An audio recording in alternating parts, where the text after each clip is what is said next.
I'm Steve Marchi. I'm the forest engineer here on the Umpqua. There's a couple of different closures that we do, generally as the forest. One is an area closure that closes an entire area. It's usually bounded by roads or some geographical feature. And when we do those type of closures, we basically exclude people that are not immediately necessary to do work during the fire emergency. So anybody that's not actively engaged in fire suppression, law enforcement, that type of thing. And we do that for a couple of different reasons. The primary reason is to protect the safety of both the public, those that would be entering that area, because there's a lot of hazards that happen both from the fire and during the firefighting and suppression activities. And then also to protect the firefighters themselves. When we have roads and trails where we've got a lot of smoke, where there's a lot of activity taking place, a lot of heavy equipment, aerial operations, helicopters, that type of thing, it really is a fairly dangerous location. So that's why we do those during the emergency operations. What are some of the risks in that post-fire emergency phase? Rolling rocks, trees coming down, hazards in the road itself. While the fire is out, some of those actually get more dangerous during that first winter season because you have a lot of moisture on freshly burned soils where you've lost the vegetation's ability to hold the soil in place. Roots have burned out on trees and they can topple over completely silently. Risks can actually increase a little bit post-fire. One of our recreation sites that was impacted that's very popular is the Twin Lakes area. We've got a number of hazard trees still there. We lost some of the outhouse facilities that were burned. So we're actively working on repairing and replacing some of that and getting the hazard trees down at this point. There's some large diameter trees that were burned in that area.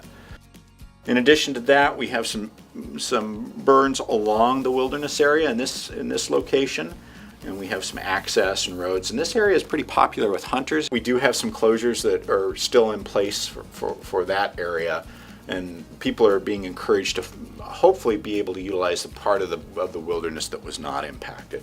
One of the recreation facilities that's of high concern for us at this point is the North Umpqua Trail.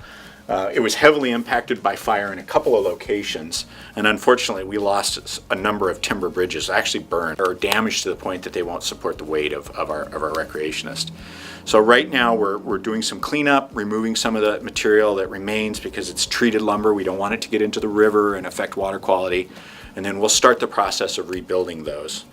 In addition to the bridges we lost, we have some slides that have impacted the trail, both removing the trail by it actually sliding off the hill from the loss of the vegetative matter that was holding the embankments, and material actually falling down onto the trail itself. So we've got some active contracts that are getting ready to start to go in and do these cleanups, to do some remediation and protect what's left for this winter so we can get the most urgent work done for the environmental concerns and stabilize the trail.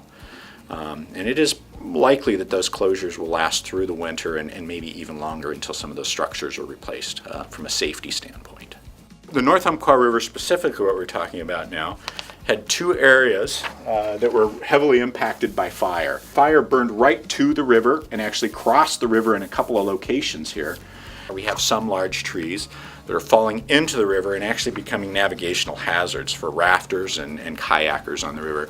In these areas that were really heavily impacted, and we do have a number of large logs, is we're continuing to keep that closure in place, hoping a lot of those flush with some of our high water events this winter. And what doesn't flush, we will mechanically go in and do some removals of those logs at a later date.